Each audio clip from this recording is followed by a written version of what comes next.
Hello नमस्कार दोस्तों। आज के इस वीडियो में हम बात करने वाले हैं यूपीएससी जो ईपीएफओ डिपार्टमेंट में जूनियर ट्रांसलेशन ऑफिसर्स के लिए जो रिक्रूटमेंट आई हैं उसके बारे में।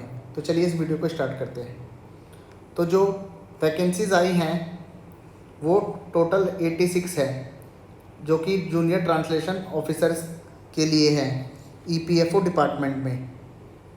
और जो वैकेंसीज़ हैं वो एससी के लिए 14 हैं, एसटी के लिए 9 हैं, ओबीसी के लिए 28 हैं, ईडब्ल्यूएस के लिए 12 हैं और यूआर कैटेगरी के लिए 23 वैकेंसीज़ हैं। तो टोटल जो हैं 86 वैकेंसीज़ हैं। अब आगे बात करते हैं। जो इसकी एज है, एज लिमिट वो 30 साल है, ठीक है। और जो ये वैकेंसीज़ है उसका पे लेवल है जो लेवल 6 का है, ठीक है, 7th सीपीसी के अकॉर्डिंग। और इसके लिए जो एसेंशियल क्वालिफ़िकेशन जो इन्होंने मांगा है वो है masters degree of recognised university in Hindi with English as a compulsory और इलेक्टिव सब्जेक्ट और as the medium of examination at the degree level. Means MA जो है, आप अगर आपने हिंदी में किया है तो आपको ग्रेजुएशन में English as a subject compulsory और इलेक्टिव कोई भी रूप में आपको जो है ग्रेजुएशन में पढ़ा होना है। नहीं तो आपने जो है इंग्लिश के मीडियम से आपने जो है ग्रेजुएशन की हो, डिग्री लेवल पे आपके पास जो है इंग्लिश होना चाहिए।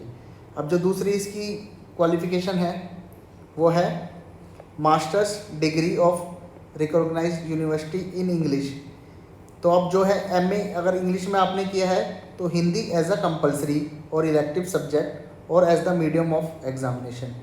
तो आपको एमए अगर इंग्लिश में है तो हिंदी आपको इसमें एक सब्जेक्ट के रूप में जो है डिग्री लेवल पे आपने पढ़ा होना चाहिए, या तो फिर उसका मीडियम जो है हिंदी होना चाहिए डिग्री लेवल पर।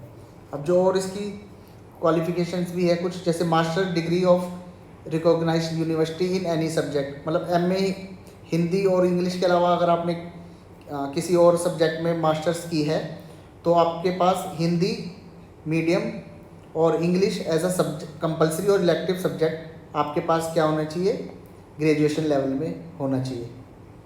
फिर एक और है जो वो masters degree of recognised university in any subject other than Hindi English, वही कि हिंदी इंग्लिश के अलावा किसी में मास्टर डिग्री कर रखी है और इंग्लिश मीडियम में अगर आपने करा है तो हिंदी भी आपको एक कंपलसरी और इलेक्टिव सब्जेक्ट के रूप में जो है डिग्री लेवल पर यानी ग्रेजुएशन में चाहिए होगी। और भी इसमें है एक मास्टर्स डिग्री अगर आपने किया है any subject other than Hindi English with Hindi English as a compulsory और इलेक्टिव सब्जेक्ट। इसमें क्या है कि एमए आपने अगर हिंदी या इंग्लिश के अलावा किसी भी सब्जेक्ट से किया है तो आपके पास ग्रेजुएशन में दोनों ही सब्जेक्ट होने चाहिए इसके लिए एलिजिबल होने के लिए। और जो फिर इसकी दूसरी जो रिक्वायरमेंट है वो क्या है, एक तो हो गई मास्टर डिग्री चाहिए आपको किसी भी फील्ड में है, उसके साथ जो आपको हिंदी इंग्लिश जो सब्जेक्ट का वो कॉम्बिनेशन चाहिए रहेगा इसके अकॉर्डिंग, ठीक है। और दूसरी जो इसकी क्वालिफिकेशन है वो चाहिए डिप्लोमा या सर्टिफिकेट कोर्स रिकॉग्नाइज्ड यूनिवर्सिटी और इंस्टीट्यूट से ट्रांसलेशन में फ्रॉम हिंदी टू इंग्लिश और वाइस वर्सा, या इंग्लिश से हिंदी या हिंदी से इंग्लिश, या इसके अलावा दो साल का जो है एक्सपीरियंस आपको ट्रांसलेशन वर्क में चाहिए, हिंदी टू इंग्लिश या इंग्लिश टू हिंदी, किसी भी central government, state government office या गवर्नमेंट ऑफ इंडिया अंडरटेकिंग जो डिपार्टमेंट है उसमें। तो आप इसमें एमए हिंदी और इंग्लिश वाला लगा के और इधर आप पीजीडीटी वाला जो है डालकर आप एलिजिबल हो जाएंगे इस वैकेंसी के लिए। अब जो इसमें ड्यूटीज़ हैं वो क्या है, ट्रांसलेशन वर्क होगा and ensure compliance of under section 33, मतलब धारा 3(3) जो राजभाषा अधिनियम 1963 की धारा 3(3) है उसका जो कंप्लाइंस अनुपालन करना है, ठीक है। और जो भी राजभाषा से संबंधित अदर रूल्स है जो नियम है वो।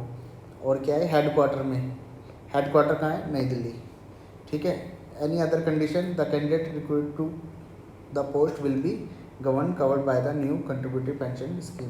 तो ये इसमें बस ये बताया गया कि जो नई पेंशन स्कीम है उसके तहत उसको रिपोर्ट किया जाएगा बस। ठीक है, अब आगे चलते हैं हम और देखते हैं कुछ और इम्पोर्टेंट चीज़ें। जैसे जो ऑनलाइन एप्लीकेशन होगी वो इस वेबसाइट पे आपको मिलेगी और 24 तारीख से ये स्टार्ट हो चुकी है और 13 तारीख तक इसकी लास्ट डेट है, 13 तारीख को रात 12 बजे तक। तो आप इसको फॉर्म को भर दीजिए उससे पहले ही। ठीक है, फिर आगे हम देखते हैं और बस इसमें यही बताया गया है कि सिटीजनशिप कैंडिडेट जो है वो इंडिया का होना चाहिए या ऐसे इसमें जो बता रखा है। एज लिमिट उसमें वही 30 साल जो ऊपर दिखाई गई थी, एज लिमिट वही है। और एसेंशियल क्वालिफिकेशन मैंने आपको बता दी है। ठीक है, एप्लीकेशन फ़ी जो है वो candidates except female SC/ST person with disabilities candidates who are exempted from payment of fee, मतलब SC/ST और जो PWBD के कैंडिडेट है उनके लिए 0 फीस है और जो उसके अलावा जो बचते हैं उनके लिए 25 रुपये जो है फ़ीस है। ठीक है, और बाकी